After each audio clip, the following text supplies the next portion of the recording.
আসমানিরে দেখতে যদি তোমরা সবে চাও, রহিমউদ্দির ছোট্ট বাড়ি রসুলপুরে যাও। বাড়ি তো নয় পাখির বাসা, ভেন্না পাতার ছানি, একটুখানি বৃষ্টি হলেই গড়িয়ে পড়ে পানি, একটুখানি হাওয়া দিলেই ঘর নড়বড় করে, তারই পরে আসমানিরা থাকে বছর ধরে।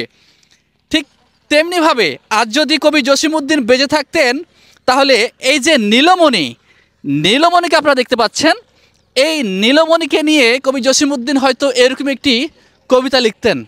আসলে কবি কবিতাটি লিখেছেন বহুদিন আগে, তার স্বচক্ষে যেটি ধরা পড়েছিল সেটি দেখে। কিন্তু এত বছর পরেও একজন মানুষ আছেন যিনি কিনা এরকম একটি কি বলবো খড় তালপাতা দিয়ে এই যে এখানে আশ্রিত, তার জীবনের গল্পটা একটু শুনবো। তার আগে তার বাইরের দৃশ্যটা একটু দেখাই, আসেন এদিকে আসেন, তার বাড়ির দৃশ্য দেখাই, পুরোটা একটু দেখান দেখি, এদিক থেকে দেখান, এদিকে আসেন। দেখুন, এ যেন বাস্তবের আসমানির বাড়ি আমাদের দেখার সুযোগ হয়নি, কিন্তু নীলমণি বৃদ্ধা বয়স্ক নীলমণির বাসা আমাদের দেখার সুযোগ হয়েছে। একটু বের এদিকে আসেন কষ্ট করে। আচ্ছা, আপনার দুঃখের গল্পটা একটু শুনতে চাই এবং দেশবাসীকে শোনাতে চাই। আপনার অবস্থাটা আসলে এমন কেন? আমার কিচ্ছু নাই। আপনার কিছু নাই? না। আচ্ছা, আমি যে কথাগুলো বলছি এগুলো বুঝতে পারছেন আপনি? বুঝতে পারছেন? আপনার স্বামী সন্তান আছে? কেউ নাই? না, কেউ নাই। কেউ না। আপনার নাম কি? নীলমণি? হ্যাঁ। আচ্ছা, আপনার স্বামী সন্তান নাই কেন? আসলে এখন নাই। আসলে আগে ছিল, এখন নাই। আপনার নিজের কোনো সন্তান আছে কি? না। আপনার নিজস্ব কোনো সন্তান নেই? না। স্বামী মারা গেছে। কত বছর আগে মারা গেছে? অনেক বছরই হলো। অনেক বছর, অন্তত 10 বছর 20 বছর? কত, আরো বেশি? আচ্ছা, এখন আপনার যদি ধরে নেই 20 বছর ধরে আপনার স্বামী মারা গেছে, তাহলে আপনার জীবনটা কি এভাবেই চলছে? এই খড়কুটোর মধ্যে এই যে তালপাতার বেড়া দিয়ে এইভাবেই চলছে আপনার জীবন? হয়।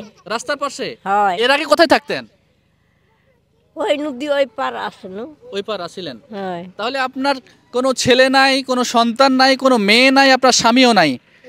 আচ্ছা, মানে দেখুন তার বয়স হয়েছে কত, তিনি বসে যাচ্ছেন, একটু দেখান।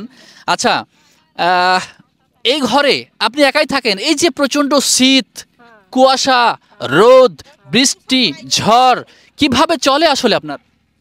এইরকম করে কষ্ট করে। এরকম করে কষ্ট করে। দর্শক, এই মুহূর্তে তার একটা বাসার দরকার, তার মাথা গোজার ঠাঁইয়ের দরকার, হয়তো সরকারিভাবে হবে, কিন্তু আমরা চাই আমাদের এই ভিডিওর মাধ্যমে, আমাদের এই ভিডিও প্রতিবেদনের মাধ্যমে দেশ ও জাতি দেখুক। এবং আপনার জন্য আমরা জানি যে সমাজে বৃত্তবান অনেক মানুষ আছেন, তারা চাইলে আপনার মতো অসহায় মানুষকে তারা সামর্থ্যবান হিসেবে গড়ে তুলতে পারেন। আপনি যে কষ্ট করছেন, মানুষের বাড়িতে চেয়ে নিয়ে আসছেন, ভিক্ষা করে নিয়ে আসছেন, এভাবেই তো চলছে আপনার সংসার নাকি? আপনার সংসারটা কিভাবে চলে? ওই পাড়ার মধ্যে ঘুরি। আচ্ছা, এই পাড়ার মধ্যে ঘুরে যা পাওয়া যায় সেগুলো রান্না বান্না করে, তাই নিয়ে আসি, রান্না বান্না করে খাই।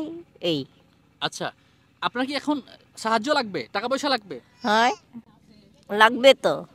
আমার জন্য একটু সাহায্য পাঠান। হয়। দর্শক, উনি একজন আদিবাসী নারী, হিন্দু ধর্মের মানুষ, তাই না? উনি আসলে ঠিক তেমনভাবে কথা বলতেও পারছে না।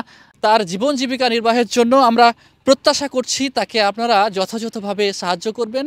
বাকি জীবনটা যাতে তিনি আর মানুষের কাছে হাত পেতে নয়, তিনি সেই সাহায্য নিয়ে নিজে সুন্দরভাবে বাড়িতে থেকে, নিজ গৃহে থেকে তার জীবনটা পরিচালনা করতে পারবেন। ভালো থাকবেন সবাই। আসসালামু আলাইকুম।